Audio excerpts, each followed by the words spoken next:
Hello friends, academic study centre पे आपका स्वागत है। तो हम आज पढ़ेंगे। आज हम क्लास नाइन्थ का साइंस स्टार्ट करने जा रहे हैं, ठीक है। तो हम यहाँ पे साइंस के एक एक चैप्टर्स को डिटेल में पढ़ेंगे, ठीक है। क्लास नाइन्थ के साइंस को एक एक चैप्टर को हम डिटेल में पढ़ेंगे। तो आइए शुरू करते हैं।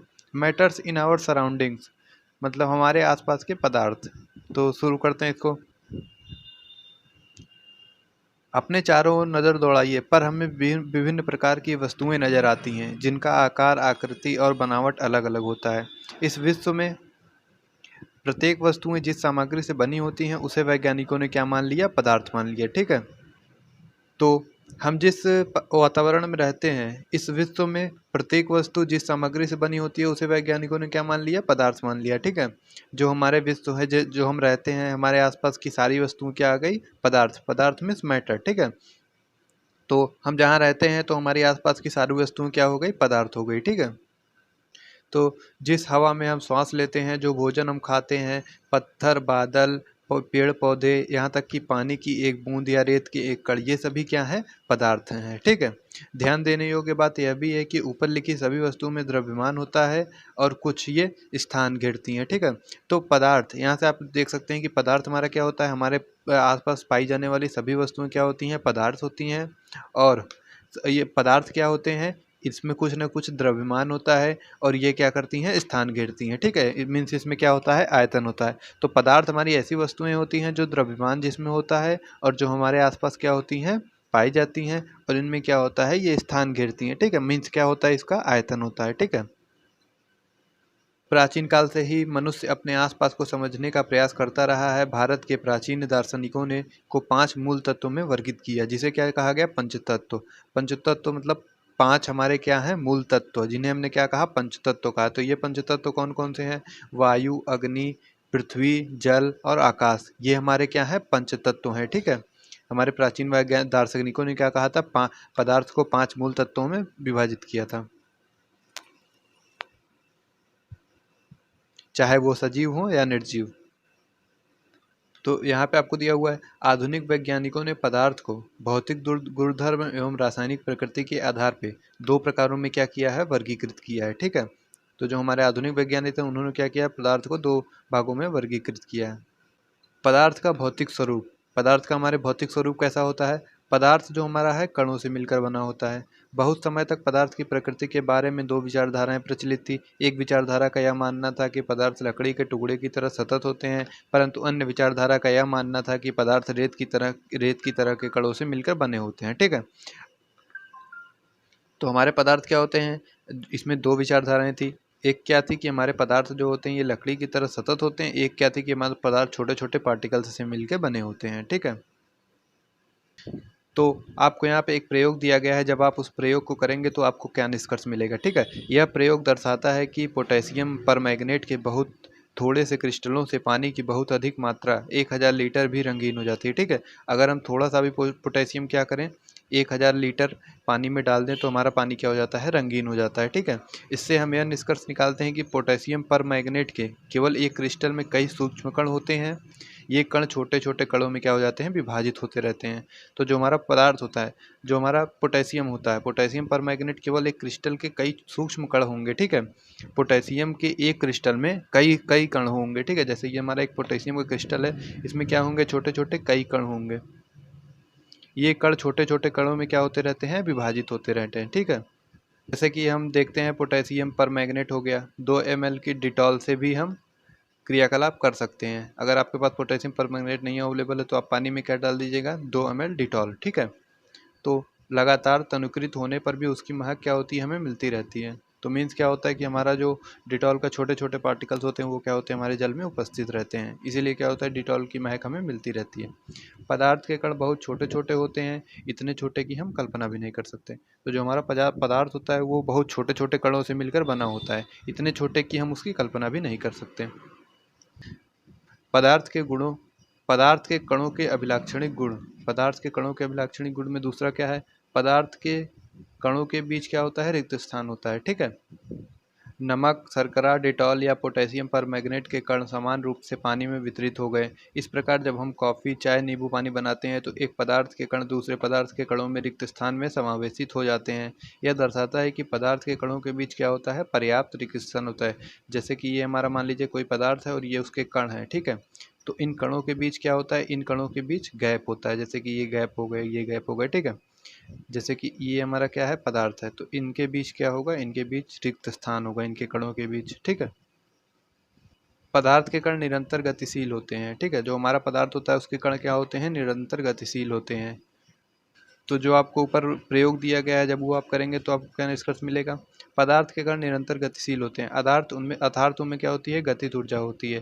तापमान बढ़ने के कारण कणों की गति में तेज हो जाती है। इसलिए हम कह सकते हैं कि तापमान बढ़ने से कणों की गतिज ऊर्जा क्या हो जाती है, बढ़ जाती है। जब हम किसी पदार्थ का क्या में रहेंगे, तापमान बढ़ाएंगे तो उनके कणों की गतिज ऊर्जा क्या होगी, बढ़ जाएगी। उपरोक्त तीनों क्रियाकलापों में हमने देखा कि पदार्थ के कण अपने आप में ही एक दूसरे के साथ अंतर्मिश्रित हो जाते हैं। ऐसा कणों के रिक्त स्थान समावेश के कारण होता है। दो विभिन्न पदार्थों के कणों का स्वतः मिलना ही विसरण कहलाता है। हमें यह भी पता चलता है कि गर्म कण करने पर विसरण क्या हो जाता है, तेज हो जाता है, ठीक है। तो इसमें दिया हुआ है, जब हम एक पदार्थ को दूसरे पदार्थ के साथ मिलाते हैं तो वो क्या हो जाते हैं, अंतः मिश्रित हो जाते हैं। ऐसा कणों के रिक्त स्थान में समावेशित, जो हमारे कणों के बीच क्या होता है, जैसे कि एक पदार्थ को हमने क्या किया, दूसरे पदार्थ में मिलाया, तो इन कणों के बीच जो रिक्त स्थान होता है वो क्या होता है, इन कणों द्वारा भर दिया जाता है, ठीक है। तो ये हमारे क्या हो जाते हैं, अंतः मिश्रित हो जाते हैं। दो पदार्थों के कणों का स्वतः मिलना ही क्या कहलाता है, विसरण। विसरण क्या होता है, जब हमारे दो पदार्थ के कण क्या हो जाते हैं, स्वतः आपस में क्या हो जाते हैं, मिल जाते हैं, तो उन्हें हम क्या कह लेते हैं, विसरण कह लेते हैं, ठीक है। नेक्स्ट आपको दिया हुआ है, पदार्थ के कण एक दूसरे को आकर्षित करते हैं। जो हमारे पदार्थ होते हैं उनके कण एक दूसरे को क्या करते हैं, आकर्षित करते हैं, ठीक है। जैसा कि आपको दिया हुआ है, उपरोक्त तीनों क्रियाकलापों सुझाते हैं कि पदार्थ के कण के बीच एक क्या करता है, बल कार्य करता है। यह बल कणों के साथ एक साथ रखता है। इस आकर्षण बल का सामर्थ्य प्रत्येक पदार्थ में अलग अलग होता है, ठीक है। तो जो हमारे कण होते हैं उनमें क्या करता है, जैसे हमारे ये पदार्थ हो गए, इनके कण हो गए, इन दोनों क्या लगाते हैं, एक दूसरे के प्रति आकर्षण बल लगाते हैं। ये आकर्षण बल सभी पदार्थों में क्या होते हैं, अलग अलग होते हैं। जैसे कि ये हमारा पदार्थ हो गया, ये इनके क्या हो गए, दो कण हो गए, ठीक है। ये एक दूसरे के बीच क्या लगाएंगे, आकर्षण बल, तो ये एक दूसरे को क्या करेंगे, अट्रैक्ट करेंगे। लेकिन ये बल सभी पदार्थों में एक समान नहीं होता। तो ये कुछ प्रश्न दिए गए हैं, इन प्रश्नों का आप स्वतः करिएगा। अगर आपको नहीं आएगा तो आप मुझे कमेंट करिएगा, ठीक है। अवस्थाएं, अब हम देख लेते हैं पदार्थ की अवस्थाएं। पदार्थ की हमारी कौन कौन सी अवस्थाएं होती हैं, ठीक है। ठोस अवस्था, पहली अवस्था हमारी पदार्थ की कौन सी है, ठोस अवस्था। हम पाते हैं कि पदार्थ अपने रूप में तीन रूप में होते हैं, ठोस, द्रव, गैस। जो हमारे आसपास की सभी वस्तुएं पाई जाती हैं, किन रूपों में पाई जाती हैं, ठोस, द्रव, गैस, इन तीन रूपों में पाई जाती हैं। पदार्थ की ये अवस्थाएं कणों की विभिन्न विशेषताओं के कारण होती हैं। तो जो पदार्थ को हमने वर्गीकृत किया, किस आधार पर किया, कणों की विभिन्न विशेषताओं के कारण वर्गीकृत किया। अवस्था, तो अब हम देख लेते हैं कि ठोस अवस्था क्या होती है। उपरोक्त सभी उदाहरण ठोस के हैं, ठीक है। आपको उपरोक्त जो उदाहरण दिए हुए हैं सभी क्या हैं, ठोस के हैं। हम देख सकते हैं कि इन सभी का एक निश्चित आकार, स्पष्ट सीमाएं तथा स्थिर आयतन यानी नगण्य संपीड्यता होती है। तो जो ठोस होता है, ठीक है, ये क्या होता है, इनके कण जो होते हैं बहुत एकदम क्या होते हैं, घने होते हैं, मतलब एकदम पास पास होते हैं, ठीक है। ये क्या होते हैं, नगण्य संपीड्य। संपीड्य मतलब क्या होता है, इन्हें दबाया नहीं जा सकता। इन्हें अगर आप दाब लगा के सोचें कि हम इसके आकार में चेंज कर लें, तो ये दाब लगा के क्या होता है, इनके आकार में कोई चेंज नहीं होता। मतलब ये क्या होते हैं, नगण्य संपीड्य, मतलब इनके अंदर संपीड्यता नहीं होती कि आप दाब लगा के क्या करें, इनकी आकृति में चेंज कर लें, ठीक है। और क्या दिया हुआ है, बाह्य बल लगाने पर ठोस अपने आकार को बनाए रखते हैं। वही मैंने आपको बताया, जब बाह्य बल हम इस पर लगाते हैं तो ये क्या करते हैं, अपने आकार को बनाए रखते हैं। बल लगाने पर ठोस टूट सकते हैं लेकिन इनका आकार नहीं बदला जा सकता। या तो ये क्या हो जाएंगे, ब्रेक हो जाएंगे, टूट जाएंगे, लेकिन हम क्या कर सकते हैं, इसके आकार में कोई चेंज नहीं कर सकते। इसीलिए क्या बोला जाता है, इनको दृढ़ होते हैं, ठीक है। जो हमारा सॉलिड होता है वो क्या होते हैं, दृढ़ होते हैं, ठीक है। अब हम देख लेते हैं द्रव अवस्था, हमारी कौन सी अवस्था, दूसरी अवस्था देख लेते हैं, द्रव। प्रेक्षण से हम पाते हैं कि द्रव का आकार नहीं लेकिन आयतन निश्चित होता है। तो जो हमारे द्रव होते हैं उनका क्या होता है, उनका आकार तो निश्चित नहीं होता, हम जिस बर्तन में डालेंगे वो क्या करेंगे, अगर हम इसको ग्लास में डाल दिए तो ये ग्लास के रूप में आ जाएंगे, अगर हम इसको दूसरे कंटेनर में डाल देंगे तो ये उसका रूप ले लेंगे, ठीक है। द्रव का क्या होता है, आकार तो निश्चित नहीं होता लेकिन आयतन हम इसके क्या कर सकते हैं, आयतन में कोई परिवर्तन नहीं कर सकते। आकार तो हम इसको जिस बर्तन में डालेंगे ये उसी आकार का हो जाएगा द्रव, ठीक है। आकार निश्चित नहीं होता लेकिन आयतन क्या होता है, निश्चित होता है हमारे द्रव का। जिस बर्तन में इन्हें रखा जाता है ये उसी का आकार ले लेते हैं, मैंने आपको बता ही दिया। द्रवों में बहाव होता है और इनका आकार बदलता है, इसलिए क्या होते हैं, दृढ़ नहीं होते हैं। तो जो हमारा द्रव होते हैं वो क्या होते हैं, दृढ़ नहीं लेकिन तरल होते हैं, ठीक है। तो जो हमारे द्रव होते हैं वो क्या होते हैं, फ्लूइड होते हैं, फ्लूइड मीन्स तरल, ठीक है। और ये क्या होते हैं, इनका आकार बदलता रहता है, जैसा कि मैंने आपको बताया जिस बर्तन में जाएंगे ये उसी का रूप ले लेंगे, तो आकार बदलता रहता है। और ये क्या होते हैं, बहाव होता है, ठीक है। ये क्या होते हैं, फ्लो होते रहते हैं। अब हम तीसरी अवस्था देख लेते हैं, गैसियस अवस्था। हमारी गैसियस अवस्था कौन सी होती है, जैसा कि आपको दे दिया हुआ है, हमने देखा कि ठोसों एवं द्रवों की तुलना में गैसों की संपीड्यता क्या होती है, काफ़ी अधिक होती है। हम गैस को क्या कर सकते हैं, काफ़ी ज़्यादा कंप्रेस कर सकते हैं, ठीक है। तो जो हम मान लीजिए ये हमारा किसी मतलब ये हमारा गैस है, ये हमारा एक बर्तन है, इसमें गैस है, ठीक है। इधर हमारा क्या लगा हुआ है, पिस्टन लगा हुआ है, पिस्टन लगा हुआ है। यहाँ से हमारा क्या है, एक हैंडल लगी हुई है। तो हम गैस को क्या कर सकते हैं, गैस को कम अगर हम यहाँ लगा हुआ है, यहाँ पे पिस्टन लगा हुआ है, तो जब हम क्या करते हैं, फोर्स लगाते हैं, फोर्स लगाते हैं तो हम अपने गैस को क्या कर सकते हैं, कंप्रेस कर सकते हैं। इतने आयतन का जो हमारा गैस है वो क्या आ सकता है, इतने आयतन में भी आ सकता है, इसको हम क्या कर सकते हैं, कंप्रेस कर सकते हैं। तो जो हमारे गैस होते हैं इनकी संपीड्यता क्या होती है, इनकी संपीड्यता द्रवों और ठोसों से क्या होती है, ज़्यादा होती है, ठीक है। ये दिया हुआ है, आजकल वाहनों में कई ईंधन में के रूप में संपीड्य प्राकृतिक गैस सीएनजी का उपयोग होता है, ठीक है। संपीड्यता काफ़ी अधिक होने के कारण अत्यधिक आयतन को एक कम आयतन वाले सिलेंडर में क्या कर किया जा सकता है, संपीड्य किया जा सकता है, एक आसानी से एक स्थान से दूसरे स्थान भेजा जा सकता है। तो जैसे कि हमारी संपीड्यता अधिक होने के कारण क्या कर सकते हैं, हम कम आयतन वाले सिलेंडर में क्या कर सकते हैं, इससे ज़्यादा आयतन के गैस को क्या कर सकते हैं, एकत्र कर सकते हैं। इसीलिए हमारा क्या होता है, जो हमारे वाहन होते हैं उसमें क्या यूज होती है, सीएनजी गैस यूज होती है, ठीक। छोटा सिलेंडर होगा लेकिन उसमें गैस क्या आएगी, ज़्यादा हम कंप्रेस करके उसको रख सकते हैं, तो इसीलिए क्या होती है, सीएनजी गैस का यूज होता है, ठीक है। तो जो गैस होती हैं हम इसको क्या कर सकते हैं, एक कंप्रेस कर सकते हैं, ये बहुत ज़्यादा कंप्रेसिबल संपीड्य होती हैं, ठीक है।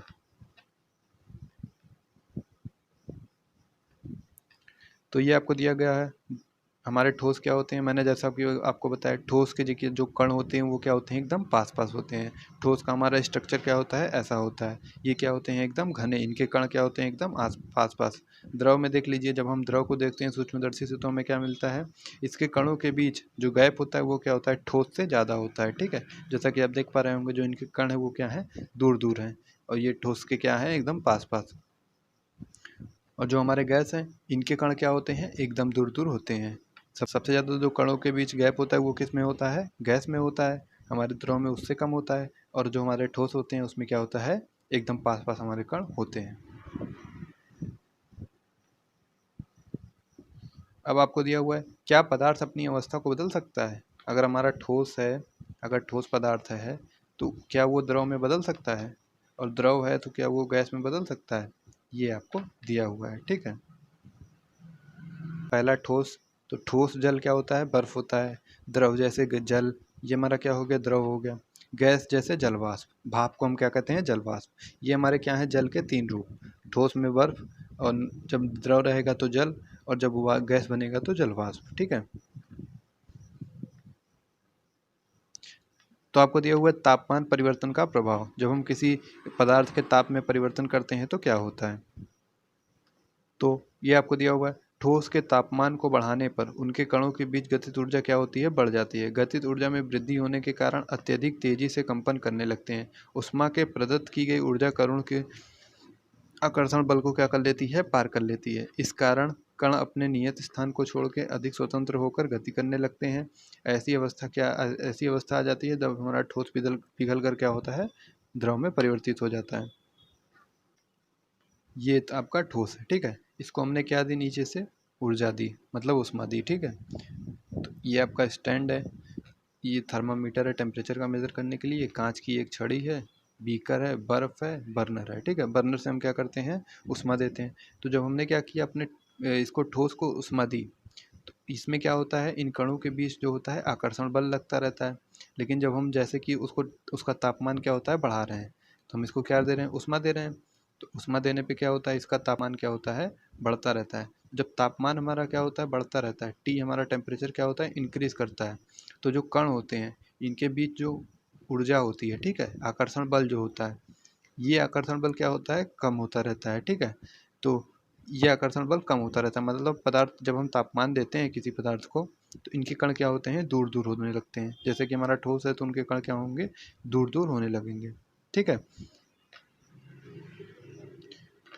यहाँ पे आपको दिया हुआ है गतिज ऊर्जा में उनकी क्या होती है, वृद्धि होने लगती है। मतलब वो क्या करते हैं, अधिक गति से, जैसे ये हमारा है और ये कण है, तो इनको जब हम ऊर्जा उष्मा देंगे, तापमान इनका बढ़ाएंगे, तो ये क्या होंगे, अधिक गति से क्या है, गति करने लगेंगे, ठीक है। तो ये क्या होता है, इनकी गतिज ऊर्जा में क्या होता रहता है, वृद्धि हो जाती है। उष्मा द्वारा प्रदत्त की गई ऊर्जा को कणों के बीच क्या होता है, आकर्षण बल को पार कर लेती है। तो एक समय ऐसा आता है जब क्या होता है, ये हमारे जो कणों के बीच आकर्षण बल होता है, जब हम इनको लगातार उष्मा देते रहते हैं, तो ये क्या होता है, ये अपना स्थान छोड़ के हटने लगते हैं। इसमें क्या हो जाता है, आकर्षण बल कम होने लगता है, ठीक है। इस कारण कण अपने नियत स्थान को छोड़कर अधिक स्वतंत्र होकर गति, तो जो कण होते हैं वो क्या होते हैं, अपने स्थान को छोड़ के अधिक स्वतंत्र रूप से गति करने लगते हैं। एक ऐसी अवस्था आती है कि जब ठोस पिघल कर क्या हो जाता है, द्रव हो जाता है।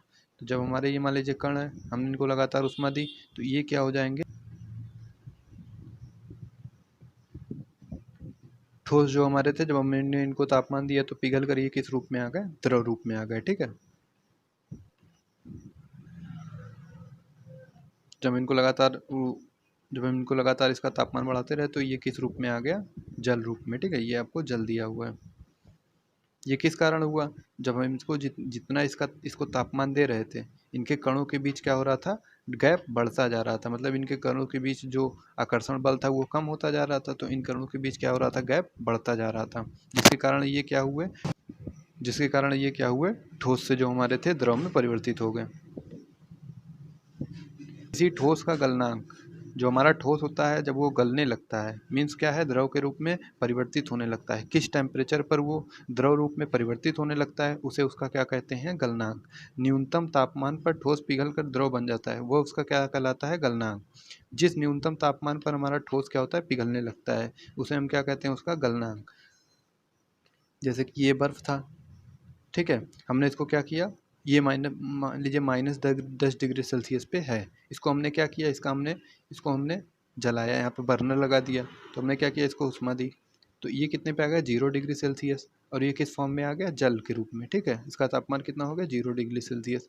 तो क्या कह रहा है, वह न्यूनतम तापमान जिस पर क्या हो, हमारा ठोस क्या हो, द्रव में परिवर्तित हो जाए, उसे हम क्या कहते हैं, गलनांक, ठीक है। द्रव बन जाता है, उसे हम क्या कहते हैं, गलनांक, ठीक है। तो बर्फ का गलनांक कितना होता है, 373.15 केल्विन, 0 डिग्री सेल्सियस। इसमें हम क्या करते हैं, 273 ऐड कर देते हैं, जब हमको क्या होता है, केल्विन में चेंज करना होता है। अगर हमको डिग्री सेल्सियस से केल्विन में चेंज करना है तो क्या कर देते हैं, 373 ऐड कर देते हैं, तो 0 + 273 आ जाएगा 273.15 केल्विन। ये हमारा क्या हो जाता है, जल का जो है गलनांक, ठीक है। बर्फ का गलनांक कितना हो गया, 273.15 केल्विन। नोट आपको क्या दिया हुआ है, 0 डिग्री सेल्सियस इक्वल टू 273.15 होता है, ठीक है। सुविधाजनक हम दशमलव का पूर्ण स्थान बनाकर 0 डिग्री सेल्सियस बराबर 273 केल्विन लिख देते हैं। मतलब 0 डिग्री सेल्सियस बराबर हमारा क्या होता है, केल्विन होता है, 273 केल्विन। केल्विन में ये दिया हुआ है आपको, तापमान की माप को सेल्सियस से केल्विन में बदलने के लिए दिए हुए तापमान में से 273 घटाना चाहिए, और हमें सेल्सियस को केल्विन में बनाना है तो 273 जोड़ना चाहिए। 0 था, हमने 273 जोड़ दिया, तो हमारा किस में बदल गया, सेल्सियस से केल्विन में बदल गया, ठीक है। जैसे कि ये हमने क्या मान लिया, एक बर्फ का टुकड़ा, ठीक है। इसका टेम्परेचर क्या है, 0 डिग्री सेल्सियस। फिर हमने क्या किया, इसको इसको उष्मा दी, ठीक है, इसको उष्मा दी, ये हमारा किस में बदल गया, 0 डिग्री सेल्सियस का जल में बदल गया। ये क्या था, 0 डिग्री सेल्सियस का बर्फ था, ये क्या हो गया, 0 डिग्री सेल्सियस का जल हो गया, ठीक है। लेकिन हमने इसको क्या किया, ऊष्मा तो दी, ये ऊष्मा हमारी कहाँ गई? वही आपसे कह रहा है कि किसी ठोस के गलने पे की प्रक्रिया में तापमान समान रहता है, ऐसे में ऊष्मीय ऊर्जा कहाँ जाती है? तो ऐसे में ऊष्मीय ऊर्जा कहाँ जाती है? हमारी गुप्त ऊष्मा कहलाती है। ठीक है, ऐसी ऊष्मा जो पदार्थ के गलने की प्रक्रिया में तापमान समान रहता है, ऐसे में हमारी जो ऊष्मा होती है वो क्या कहलाती है? पदार्थ के गुप्त ऊष्मा कहलाती है। ठीक है, गलने के प्रयोग की प्रक्रिया के दौरान आपने ध्यान दिया होगा कि गलनांक पर पहुंचने के बाद जब संपूर्ण बर्फ पिघल नहीं जाता, तापमान नहीं बदलता। ठीक है, बीकर को ऊष्मा प्रदान करने के बावजूद भी ऐसा होता है। तो हम ऊष्मा देते रहते हैं, लेकिन हमारा बर्फ क्या है, जब तक पूरी बर्फ जल में न पिघल जाए तब तक वो क्या रहेगा, 0 डिग्री सेल्सियस पर ही रहेगा, हम उसको कितनी भी ऊष्मा देते रहें। कणों के पारंपरिक आकर्षण बल को वशीभूत करके पदार्थ की अवस्था में बदलने के लिए ऊष्मा का उपयोग होता है। चूंकि तापमान में किसी तरह की वृद्धि दर्शाए, इस ऊष्मा को बर्फ में अवशोषित कर लेती है। ठीक है, जो हम ऊष्मा देते हैं वो कहाँ जाती है? बर्फ में हमारी अवशोषित होती रहती है। यह माना जाता है कि यह बीकर में ली गई सामग्री में छुपी रहती है, जिसे क्या कहते हैं? गुप्त ऊष्मा कहते हैं। यहाँ गुप्त ऊष्मा का अभिप्राय छुपी हुई ऊष्मा से है। वायु, यहाँ पे आपको दिया हुआ है परिभाषा, गुप्त ऊष्मा की परिभाषा। ठीक है, वायुमंडलीय दाब पर 1 किलोग्राम ठोस को उसके गलनांक पर द्रव में बदलने के लिए जितनी ऊष्मा की आवश्यकता होती है, उसे संगलन की प्रसुप्त ऊष्मा कहते हैं। अर्थात 0 डिग्री सेल्सियस पर 273 केल्विन पर जल के कणों का ऊर्जा उसी तापमान के बर्फ के कणों की ऊर्जा से अधिक होता है। ठीक है, तो जैसे कि ये मान लीजिए हमारा क्या था, बर्फ था, ये हमारे क्या थे, बर्फ के टुकड़े थे। ठीक है, हमने इसको क्या किया, उष्मा दिया। जो हमने उष्मा दिया ये किस में आ गया, जल में आ गया। हम फिर इसको क्या कर रहे हैं, लगातार उष्मा देते रहते हैं, तो ये किस में बदल जाएगा, वाष्प में बदल जाएगा। ठीक है, लगातार जब हम इसको उष्मा देते रहेंगे जल को, ये किस में बदल जाएगा, वाष्प में बदल जाएगा।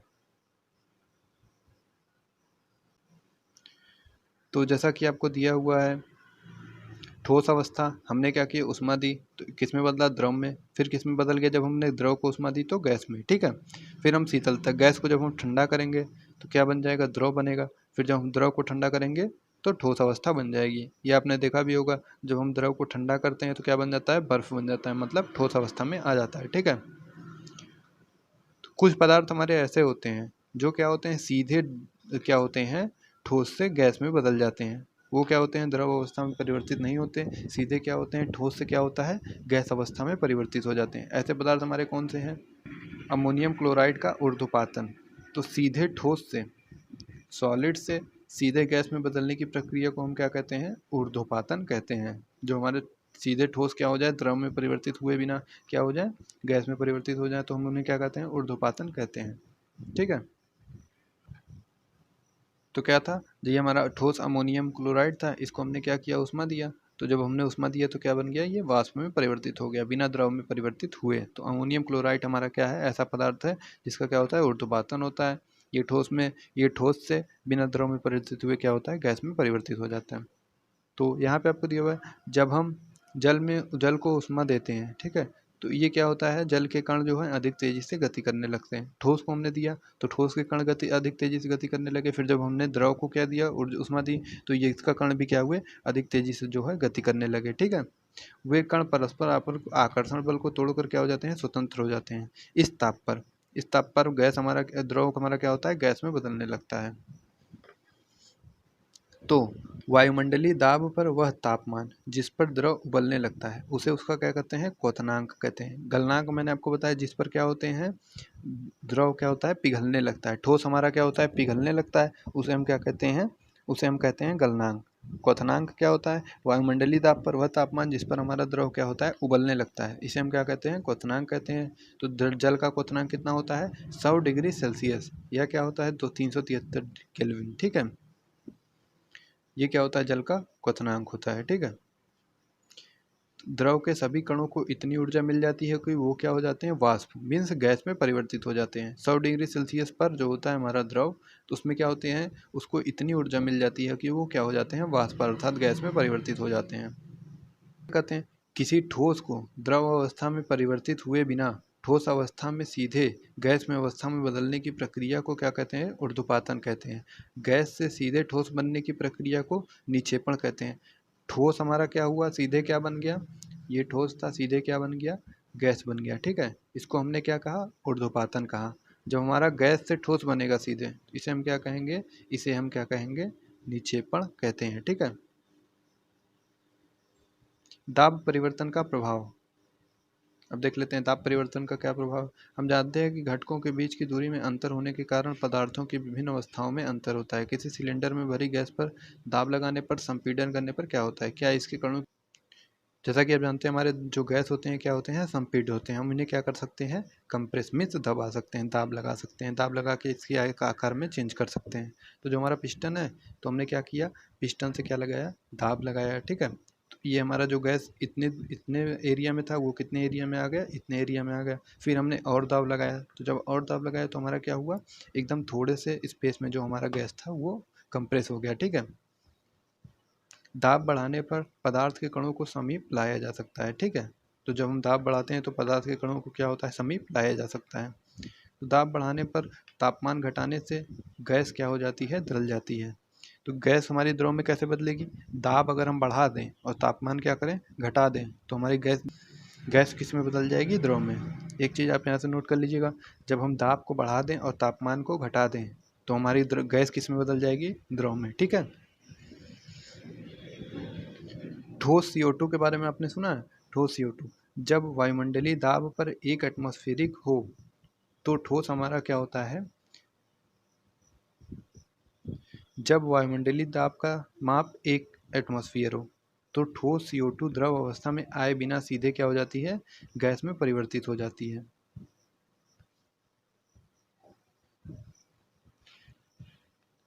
यही कारण है कि ठोस कार्बन डाइऑक्साइड को शुष्क बर्फ और ड्राई आइस किसे कहते हैं, CO2 गैस। ठोस CO2 को हम क्या कहते हैं, ड्राई आइस।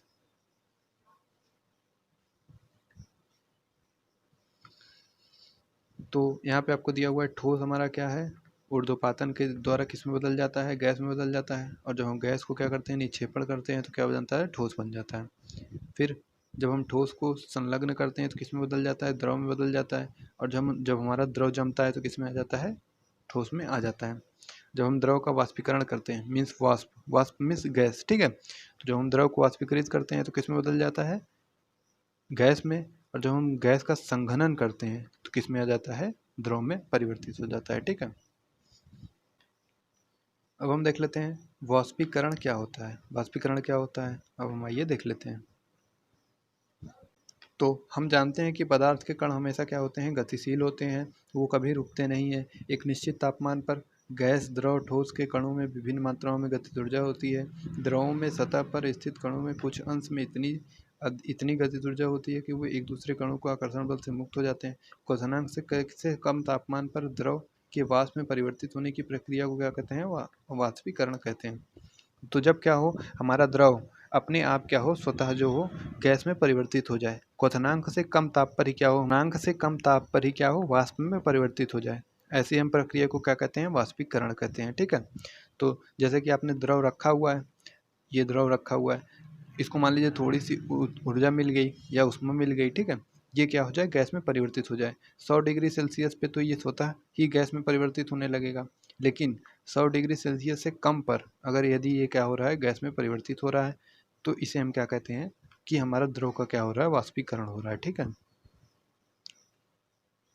तो ये आपको दिया हुआ है वाष्पीकरण के कारण शीतलता कैसे होती है। तो जो हमारा मान लीजिए ये द्रव रखा हुआ है, ठीक है, ये आपका वातावरण में मान लीजिए एक कंटेनर में द्रव रखा हुआ है, तो ये द्रव हमारा गैस में कब परिवर्तित होगा, जब ये क्या होगा, अगर इसको किसी स्रोत से ऊष्मा नहीं दी जा रही है, तो जब ये द्रव क्या होगा, हमारे आसपास किसी न किसी स्रोत से ऊष्मा लेगा, या तो वातावरण से लेगा या हम इसे ऊष्मा दें, तभी तो ये गैस में बदलेगा। स्वतः ही ये गैस में थोड़ी बदलने लगेगा द्रव जो है।